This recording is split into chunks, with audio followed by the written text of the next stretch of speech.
सो iPhone 13 हम सभी लोगों का काइंड ऑफ अब तक का काफी फेवरेट आईफोन रहा है, क्योंकि इसमें आपको उस टाइम पे काफी अच्छे अपग्रेड्स मिले थे एंड एक्चुअल में ये फोन था भी काफी ज्यादा बढ़िया, क्योंकि आईफोन 10R, 11, 12, 13 इन सभी को इस्तेमाल करने के बाद आई कैन इजीली से जो आईफोन 13 में एक अलग ही फील था एंड इसी वजह से आज भी बहुत सारे लोग इस वाले फोन को परचेज करने का सोचते हैं। अब रिफर्बिश्ड कैटेगरी में या फिर यूज्ड कंडीशन में आपको 30 से लेकर 35,000 रुपीज के आसपास मिलता है डिपेंडिंग अपॉन द कंडीशन। तो इस सिचुएशन में सबसे बड़ा क्वेश्चन माइंड में आ जाता है दैट आज के टाइम पे आईफोन 13 को परचेज करना भी चाहिए या फिर नहीं, क्या प्रोज एंड कॉन्स हैं। And again the major thing, 2 महीने से भी कम टाइम बचा हुआ फ्लिपकार्ट एंड अमेजोन की साल की सबसे बड़ी सेल में, उसमें आईफोन 13 के आने के चांसेस कितने ज्यादा हैं एंड इफ अगर आता है तो उसकी प्राइसिंग कितनी रह सकती है। एंड देखो सारी बातें एक जगह हैं, मींस आईफोन 13 काफी बढ़िया फोन था, आप लोगों को ये बहुत ज्यादा पसंद है, बट हमें ये चीज भी देखनी होगी दैट ये आईफोन 2021 में लॉन्च हुआ था एंड अभी सितंबर में से ऑलरेडी 4 साल हो जाएंगे, जो कि काफी ज्यादा टाइम हो जाता है किसी भी फोन के लिए। सो डोंट वरी, आप एकदम ही सही जगह पे आए हो।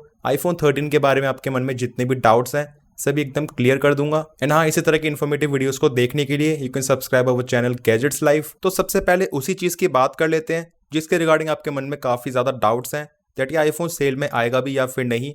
अब देखो इसके आने के चांसेस 50-50 हैं, कोई भी कंफर्मेशन नहीं है लेटेस्ट आईफोन्स की तरह, लाइक आईफोन 15, 16 वो तो सेल में आएंगे ही, बट आईफोन 13 के आने के चांसेस ऑब्वियसली उतने ज्यादा तो नहीं है। बट हाँ, ये चीज एकदम ही कंफर्म है कि इसके आने के चांसेस आईफोन 14 से कहीं ज्यादा है, क्योंकि आईफोन 14 तो किसी भी जगह पे देखने को मिल ही नहीं रहा है ना। आपको करेंटली आईफोन 13 तब भी फ्लिपकार्ट, अमेजोन की सेल में देखने को मिल ही जाता है। तो इसका सिंपल सा मतलब है दैट आईफोन 13 का स्टॉक अभी भी इन सभी प्लेटफॉर्म पे काफी ज्यादा बचा हुआ है एंड मे बी उसी स्टॉक को क्लियर करने के लिए ये लोग आईफोन 13 की एकदम ही प्राइस गिरा दें। एंड इनकेस अगर ये आता है तो इसकी एक्सपेक्टेड प्राइसिंग रहेगी 33 से लेकर 35,000 रुपीज के आसपास। अब क्या ये प्राइसिंग सही है एंड इसी प्राइसिंग के आसपास और कौन से आईफोन्स मिलेंगे, सभी चीजें आपको कंक्लूजन वाले सेक्शन में बताऊंगा। बट उससे पहले हम जल्दी से बात कर लेते हैं आईफोन 13 के बारे में। लाइक 2025 में अगर आप इसको परचेस करते हो तो किस तरह का आईफोन रहता है ये। अब आई नो बहुत सारे लोग इस वाले आईफोन को केवल कैमरा के लिए परचेस करना चाहेंगे, क्योंकि 30 से लेके 35,000 रुपए के आसपास कोई भी ऐसा एंड्रॉइड फोन नहीं जिसमें आपको बेस्ट वीडियो क्वालिटी मिल जाए। एंड बेसिकली इस वाली सेल में फिर आईफोन 13 ही सबसे सस्ता आईफोन बन जाएगा खरीदने के लिए। तो मेरे पास आईफोन ऑलमोस्ट 4 साल से ही है, मतलब सितंबर में 4 साल हो जाएंगे एंड अभी ये करेंटली iOS 18 पे ही चल रहा है। सो कैमरा का हाल कुछ ऐसा है कि आपको अभी भी बहुत अच्छे फोटोज वीडियोस क्वालिटी मिल जाएंगी। बट फिर भी अगर हम इसके कैमरा की परफॉर्मेंस को बारीकी से जज करें, सबसे पहले यहाँ पे हम बात कर लेते हैं इसके प्राइमरी कैमरा की। सो नो डाउट फोटोज काफी बढ़िया आ जाते हैं, स्पेशली आपको आउटडोर्स में अच्छी खासी लाइट में उसके फोटोज में कलर्स हैं, डायनामिक रेंज है, वो बहुत ही ज्यादा अच्छी लगेगी। एंड स्पेशली आईफोन 13 सीरीज के यहाँ पे जो आपको स्किन टोन्स मिलती हैं मुझे पर्सनली अब तक की बेस्ट लगी है, क्योंकि आईफोन 14, 15, 16 वगैरह में यहाँ पे चेहरा काफी ज्यादा काइंड ऑफ रियलिस्टिक सा लगता है। सो कहीं ना कहीं फोटोज को सोशल मीडिया पे अपलोड करने से पहले काइंड ऑफ थोड़ी बहुत एडिटिंग तो करनी पड़ती है चेहरे की वजह से। बट यहाँ पे आप देखेंगे तो लेटेस्ट आईफोन्स के मुकाबले आपको इसमें स्किन टोन काफी सूदिंग एंड अच्छी लगेंगी। एंड देसी भाषा में बताऊं तो ये चेहरे को काला नहीं करता है, फेस को थोड़ा ब्राइट रखता है। एंड स्पेशली स्किन टोन वाली चीज इसके सभी कैमराज में है, एज यहाँ पे आप देखेंगे सेल्फीज में भी। सो ये वाली चीज इन्होंने इंप्लीमेंट करी है इसकी ISP में। ये ह्यूमन सब्जेक्ट्स में यहाँ पे जो स्किन टोन्स है वो रेंडर ही इस तरीके से करता है, मुझे पर्सनली ये चीज काफी बढ़िया लगती है। एंड इसी के साथ फोटोज में शार्पनेस, डिटेल्स, आपको यहाँ पे जो कंसिस्टेंसी मिलती है काफी सॉलिड है। इनफैक्ट लो लाइट में भी प्राइमरी कैमरा ठीक ठाक परफॉर्म कर लेता है। एंड खास करके इसके सैंपल्स को जो मैं आईफोन 14, 15 के भी साथ कंपेयर करता हूँ उस केस में डिफरेंस बहुत ही ज्यादा कम निकल कर आता है। हाँ, एकदम ही एक्सट्रीम डार्क में आपको फोटोज में थोड़ी बहुत नॉइज वगैरह विजिबल जरूर हो सकती है, बट फिर भी ये चीजों को अच्छी तरीके से मैनेज कर ही लेता है। यहाँ पे पोर्ट्रेट फोटोज में एज डिटेक्शन अच्छा कर लेता है, मतलब लिटरली आप इसके फोटोज को देख के ऐसा कह नहीं सकते हो कि फोन 4 साल पुराना है। एंड वही बात करें अल्ट्रा वाइड कैमरा की, सो डे टाइम में ये भी काफी ज्यादा अच्छा परफॉर्म करता है, मुझे ऐसा कोई ज्यादा कंप्लेंट्स नहीं है। And specially contrast, colours, sharpness कोई बहुत ज्यादा डिफरेंट नहीं लगती हैं, specially compared with primary camera. And trust में 4 साल के हिसाब से अभी भी आईफोन 13 के कैमरास काफी अच्छा परफॉर्म कर लेते हैं डे टाइम में। हाँ, बट जैसे ही बात करते हैं इंडोर्स में या फिर लो लाइट में, वहां पे इसका अल्ट्रा वाइड कैमरा थोड़ा ज्यादा स्ट्रगल करता है। मींस फोटोज में क्लियरली ज्यादा नॉइज विजिबल रहती है एंड फोटोज में तब भी ठीक है, बट स्पेशली वीडियोस में यहाँ पे आपको primary camera and ultra wide camera में डिफरेंस काफी ज्यादा दिखेगा। अब चाहे बात करें 4K 30 की, 4K 60 की, एंड स्पेशली 4K 60 FPS में नॉइज काफी ज्यादा दिखती है। एंड सेल्फीज की बात करें तो वो भी डिसेंट इनफ है, ऐसा कोई बहुत ज्यादा अमेजिंग भी नहीं है बट बहुत खराब भी नहीं है, आपका काम आराम से चला देंगी। तो इन शॉर्ट फोटोज आपको अभी भी काफी डिसेंट प्रोवाइड कर देगा, बट स्पेशली इसके प्राइमरी कैमरा की वीडियो वो अभी भी एकदम ही किलर है इस प्राइस के हिसाब से। एंड ट्रस्ट में इस बजट तो क्या, इससे डबल प्राइस के एंड्रॉइड फोन्स भी इसकी वीडियो से आज भी भिड़ नहीं पाएंगे, ये चीज एकदम ही गारंटेड है, कभी भी कंपेयर करके देख लीजिएगा। हाँ, वैसे इसमें आपको सिनेमैटिक वीडियो का ऑप्शन भी मिल जाता है 1080p 30 FPS पे, जो कि आई वुड से डिसेंट है। अब वैसे आपको वीडियो में एक्सपोजर कलर्स वगैरह अच्छे मिल जाते हैं जो कि आईफोन्स की वीडियो में हमेशा अच्छे रहते ही हैं, बट ऑब्वियसली 1080p की वजह से यहाँ पे शार्पनेस बहुत ज्यादा अच्छी नहीं दिखेगी आपको। तो स्पेशली इसके सिनेमैटिक वीडियो को आप कंटेंट क्रिएशन के लिए इस्तेमाल करना चाहते हो, उस केस में आई वुड से आपको आईफोन 14 या फिर 15 के साथ जाना चाहिए, क्योंकि जब भी वीडियोस को एडिट करते हैं अपलोड करते हैं वहाँ पे क्वालिटी लॉस डेफिनेटली थोड़ा बहुत रहता ही है। तो उस केस में 4K सिनेमैटिक ज्यादा बेटर रहेगी आपके लिए। वही सॉफ्टवेयर एक्सपीरियंस की बात करें तो करेंटली ये चल रहा है iOS 18 पे। इसमें डेफिनेटली आपको 2 साल के और मेजर iOS के अपडेट्स देखने को मिल सकती हैं। मतलब बेसिकली कुछ टाइम से ऐसा ही हो रहा है, एप्पल अपने पुराने आईफोन्स में 6 साल के अपडेट्स तो दे ही रहा है। अब देखो iOS 18 में तो उसका सॉफ्टवेयर एक्सपीरियंस काफी ज्यादा बढ़िया है, मुझे ऐसा कोई भी ज्यादा कंप्लेंट्स नहीं है। मींस इसकी ओवरऑल परफॉर्मेंस काफी स्मूथ रहती है, फोन में लैग्स जिटर्स बिल्कुल भी नोटिस नहीं होते हैं। इनकेस अगर आप फोन को बहुत ही ज्यादा हार्डकोर तरीके से इस्तेमाल करते हो उस केस में आपको कभी कभार इसमें थोड़े बहुत जिटर्स वगैरह देखने को जरूर मिल सकते हैं। अब क्योंकि इसमें आपको A15 बायोनिक चिप मिलती है विद 4GB रैम, तो यहाँ पे 4GB रैम होने की वजह से रैम मैनेजमेंट आपको इतना अच्छा नहीं दिखेगा। एंड स्पेशली इसके मुकाबले आईफोन 14 में रैम मैनेजमेंट काफी बेटर था ड्यू टू 6GB रैम। वैसे इसके चिपसेट के बेंचमार्क स्कोर्स आप देख सकते हो, तो अभी भी यहाँ पे सिंगल कोर में बहुत ही ज्यादा अच्छा परफॉर्म करता है। इनफैक्ट मल्टी कोर स्कोर भी कोई बहुत ज्यादा खराब नहीं है इसका। एंड स्पेशली जिस तरीके से एप्पल ने इसमें जो चिपसेट डाला था हीट मैनेजमेंट, वो बहुत ही ज्यादा सॉलिड है। मतलब ट्रस्ट मी, आईफोन 13 से लेकर 16 तक इस्तेमाल करने के बाद अभी भी जो फोन को इस्तेमाल करने का सुकून है वो केवल आईफोन 13 में ही है, क्योंकि ऑब्वियसली यहाँ पे जो उसका चिपसेट था वो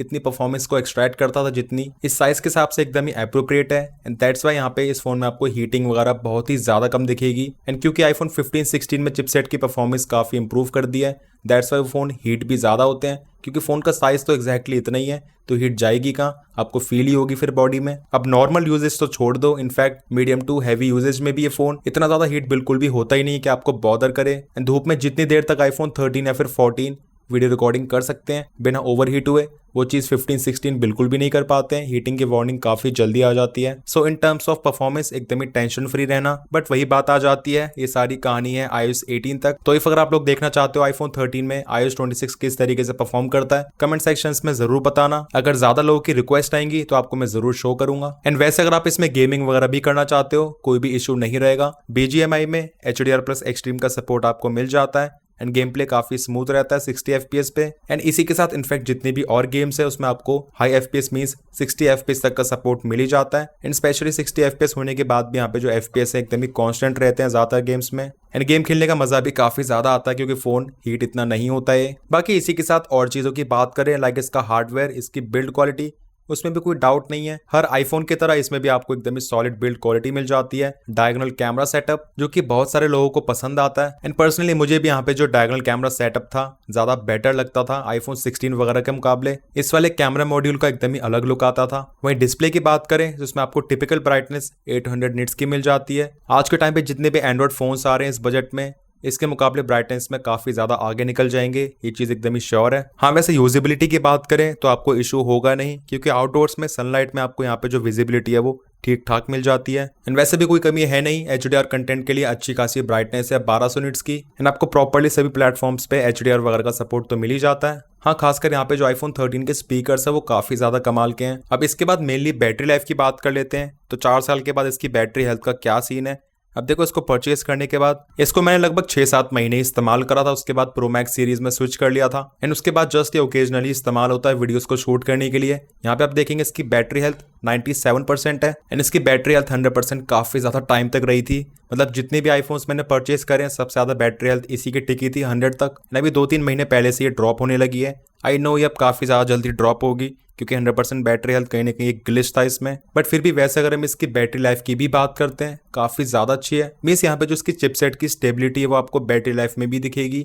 मतलब यहाँ पे कोई भी ऐसा एक्सेसिव बैटरी ड्रेन इसमें नहीं होता है। एंड अभी iOS 18 में भी इसकी बैटरी लाइफ आराम से 1 दिन चल जाती है। नॉर्मल यूजेज में 5.5 से लेकर 6 घंटे का स्क्रीन ऑन टाइम। बाकी नए आईफोन्स के मुकाबले इसकी बैटरी कैसी चलती है उसके लिए आप मेरे चैनल पे डिटेल बैटरी टेस्ट देख सकते हो सभी आईफोन्स का, आपको वहाँ पे ज़्यादा क्लैरिटी मिल जाएगी। अब चलो ये तो सभी बातें हो गई इस फ़ोन के बारे में।